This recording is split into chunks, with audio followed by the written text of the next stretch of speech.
On Friday, United States prosecutors unsealed a 37-count indictment against former President Donald Trump.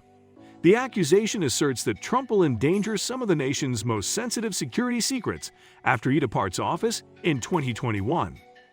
Before we reveal additional information about this matter, please select the red subscribe button to receive more news updates similar to this one. According to the indictment issued by the FBI, Trump improperly handled classified documents containing information about the top-secret United States nuclear program and potential domestic vulnerabilities in the event of an attack. These documents contain details about potential domestic vulnerabilities. In addition, the allegations claim that Trump discussed with his attorneys the possibility of lying to government investigators who were attempting to recover the records, placed some documents in boxes around a toilet, and moved others around his Mar-a-Lago resort estate in Florida to prevent their discovery. Wouldn't it be easier if we simply told them we have nothing? Wouldn't it be better if we just told them that?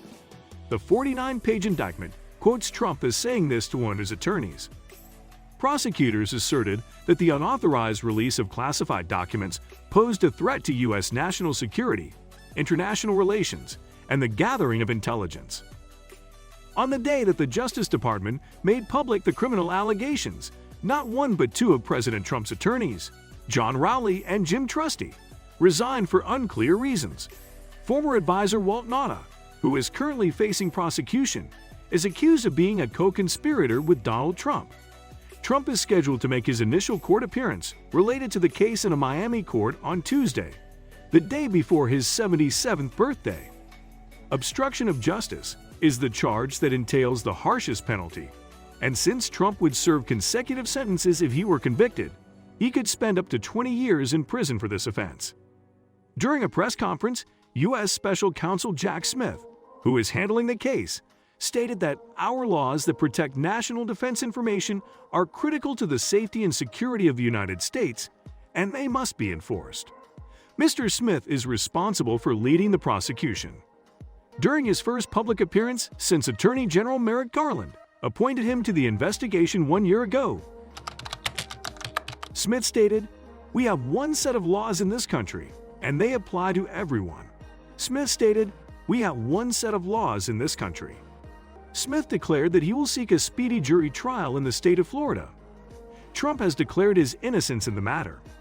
After the charges were unsealed, he launched an assault on Smith across multiple social media platforms. Trump stated on his Truth Social platform, "He is a Trump hater and a deranged psycho who should not be involved in any justice-related case." This is the first time in United States history that a former president has been indicted on federal charges, and it comes at a time when Donald Trump is the leading candidate for the Republican Party's nomination for president in the upcoming election. According to a poll by Reuters and Ipsos, Donald Trump's legal issues have not yet affected his support among Republican voters. However, the allegations made against him on Friday could give his Republican opponents ammunition to question his credentials in the area of national security. The preponderance of them have chosen to support him up to this point. According to Matt Bennett, a researcher at the center-left think tank Third Way, it's impossible to bet against Trump's staying power with the Republican base. However, the conduct alleged in this indictment is even more severe than we anticipated. This may be the breaking point. Trump and his supporters have attempted to portray the case as an act of political retribution by Democratic President Joe Biden, but Biden has maintained his distance. The White House stated that Biden was unaware of the indictment prior to its dissemination to the public, and he declined to comment on the matter when questioned by reporters. The documents were stored at both the Mar-a-Lago resort and Trump's New Jersey golf club. The indictment alleges that during their time at Mar-a-Lago, the club hosted over 150 events attended by tens of thousands of people. It also contains photographs of Trump's boxes in various locations, including on a ballroom stage, in a club restroom, and in a storage room where some boxes were deposited on the floor. According to the indictment, the confidential documents originated from 7 federal intelligence agencies, including the Department of Energy, the Central Intelligence Agency, the Pentagon, and the National Security Agency. One of the documents implicated a foreign nation's support of terrorism against the United States interests. According to the prosecutors, Trump provided another individual with a document from the Defense Department that was depicted as a plan of attack against another nation. The indictment further alleges that Trump and Nauta conspired to conceal from a federal grand jury classified materials that Trump had removed from the White House. This allegation pertains to the aforementioned conspiracy. In this case, Nauta, who worked for Trump at both the White House and Mar-a-Lago, is accused of 6 distinct offenses. According to the indictment, Nauta lied to the FBI when he claimed he did not know how certain documents ended up in Trump's suite at Mar-a-Lago, when in reality he was responsible for transporting them from a storage room. Nauta also told the FBI that he did not know how certain documents ended up in Trump's Mar-a-Lago suite, and counsel for Nauta declined to comment. Almost a year ago, investigators at Mar-a-Lago collected nearly 13,000 documents, even though one of Trump's attorneys had previously stated that all data with classified annotations had been returned to the government. 100 of the documents still had a confidential status. Trump has stated in the past that he declassified the documents while in office. However, the indictment alleges that he lost the authority to do so after leaving office. According to a source who was briefed on the matter on Friday, U.S. District Judge Aileen Cannon, who was appointed by President Trump, has been assigned the initial responsibility of presiding over the case. She could also superintend over the proceeding, according to a source who requested anonymity in order to discuss the matter. Cannon, who was appointed by Trump in 2019, made headlines in 2018 when she ruled in favor of the former president of the United States during a crucial stage of the litigation, but her ruling was reversed on appeal. In 2019, Cannon was appointed.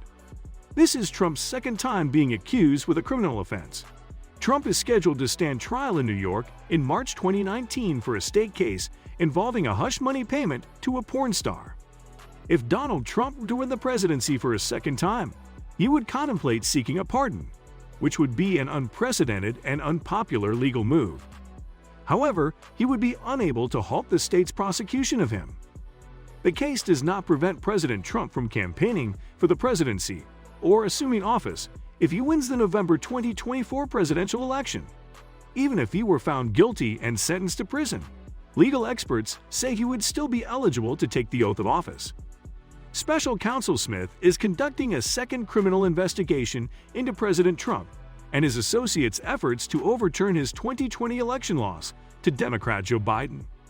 Trump is the subject of a second criminal investigation in Georgia in relation to his efforts to overturn his loss to Biden in that state. Trump will not be required to surrender his passport, and neither his domestic nor international travel will be restricted. He left the courthouse shortly before 4:00 p.m. Later, he flew to New Jersey, where he addressed supporters on Tuesday evening at his Bedminster resort. Monday around 1:50 p.m. ET, Trump, who had flown his private aircraft to Miami, arrived at the courthouse and was then booked. Before the arraignment, officials informed reporters that there would be no photograph and that cameras were not permitted in the courthouse. On Monday evening, Special Counsel Jack Smith, whose office headed the investigation that led to Trump's indictment by the Justice Department, arrived in Miami. What are your thoughts on this? Please share your thoughts in the section below. If you are new to our channel, please subscribe by clicking the bell icon before you leave.